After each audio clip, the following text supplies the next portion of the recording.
What's up, everybody? I'm Alex. And I'm Cody from Slow Your Roll, and today we're going to be talking about interesting ways to give your party a quest, or the best quest giver, without being an NPC. Number one is a bit of a classic, but we kept it in for a good reason. We're talking about the bounty board. The bounty board is going to be something that's always maybe even a centralized quest hub, even if it isn't in the same spot all the time. Every town's got a bounty board of some kind, where just the townsfolk can post any random job. But typically these jobs are associated with actual bounties, maybe monsters that have been spotted a little too close to the town, bringing about some sort of inevitable danger, anything like that really. These quests can range from just typical monster slaying to item retrieval to some random haunted house, someone asking for their house to be cleansed, or anything crazy that you can think of really. But the thing about it that's interesting, and the reason we're keeping it on the list, is that it gives the players some sense of control, and it feels kind of video gamey in a good way. But your players being able to have control, they'll know, hey, let's pick up this random quest we already know.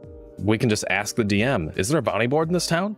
That's a heads up for the DM that they are ready to pick up a quest and do something, even if it's not the main plot that you're pushing forward. Totally agree. If they want to collect 10 mushrooms, let them do it. Yes, typical MMO fetch quests. And if the bounty board's not exactly your style, why don't you try a mysterious map or journal entry? I know it'd be really cool if your players might stumble upon a map that's physically leading them somewhere, almost like the Harry Potter's Marauder map, but it's pointing in a direction and leading you to that direction. Or it could just be a journal entry that specifically has like Gold Roger's treasure is right here, or something to inspire your party to go look for what they're reading about. You could be really creative with it. And honestly, there's a whole bunch of different ways that can come across these messages. Like it could be a message in a bottle, but it's essentially just a way to point your players in the right direction. Yeah, something cool with the map, you can just make it a small little plot hook. Like it could be a map that the players know somehow is just a map of the location of some forgotten temple, or like hidden cave, uncharted island, typical actual like treasure. Maybe it's a literal treasure map. Really anything like that. You can do a lot with it. But the third one we have for you could be a little bit more spooky, a little less lighthearted. This one is the unforeseen omen. Basically, it's just going to be some unusual event that is witnessed by the party that is like completely unexplainable, or maybe even disturbing.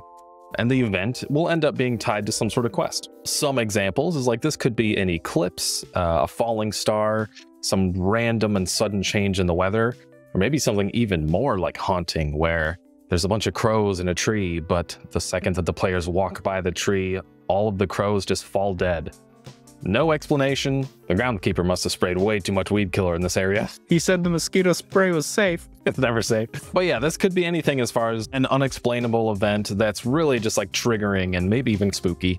Or you could go the other way with it too, and it could be something still lighthearted. It could be just like a mysterious voice or melody that's just hidden in the wind but audible for just a moment, and something to just catch the player's attention that's completely unexplainable. One of the fun things about this is that the GM can flesh out this quest as they're going if they'd like to, since it's very mysterious in nature to start with anyway. Honestly, another big bonus to omens, they happen instantly. It's not a, I hope they find the mystery to the puzzles that I've left. It's no, that this is happening now. What are you doing? What are you doing? No, what are you doing? Sometimes that really helps. For sure. So what's as effective as an NPC quest giver, but it's not an NPC? And that's a talking book, an enchanted journal that's able to tell you all of the knowledge that's within that book.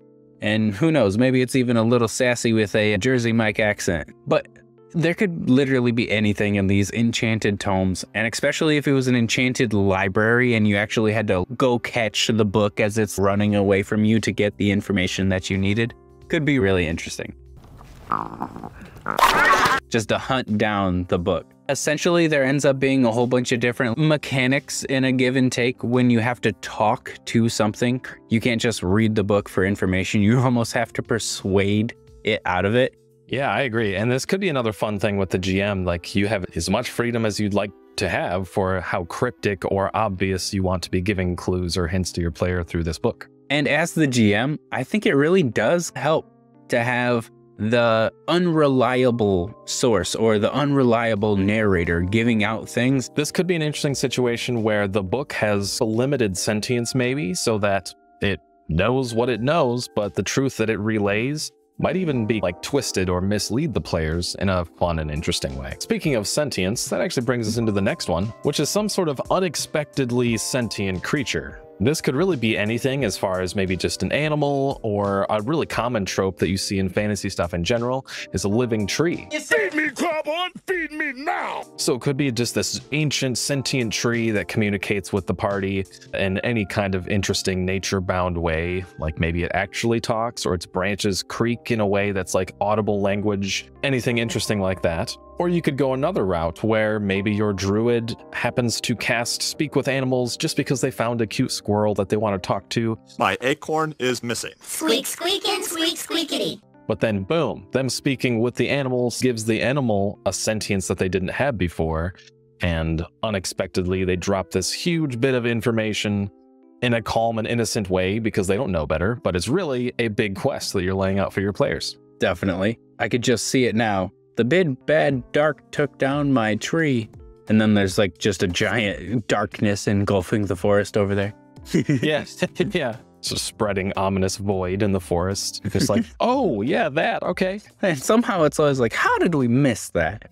Well, yeah, the concept is it could be any creature that wouldn't normally have a sentience to be able to give a quest like an NPC, but this is a classic trope that you can throw in anywhere. Could be any plant, animal, or any other weird creature, or maybe even inanimate object. You never know, that cactus might have something to say. Yeah, it's really going to try to make its point. What's as good as an NPC giving your players a quest? An NPC giving your players a quest.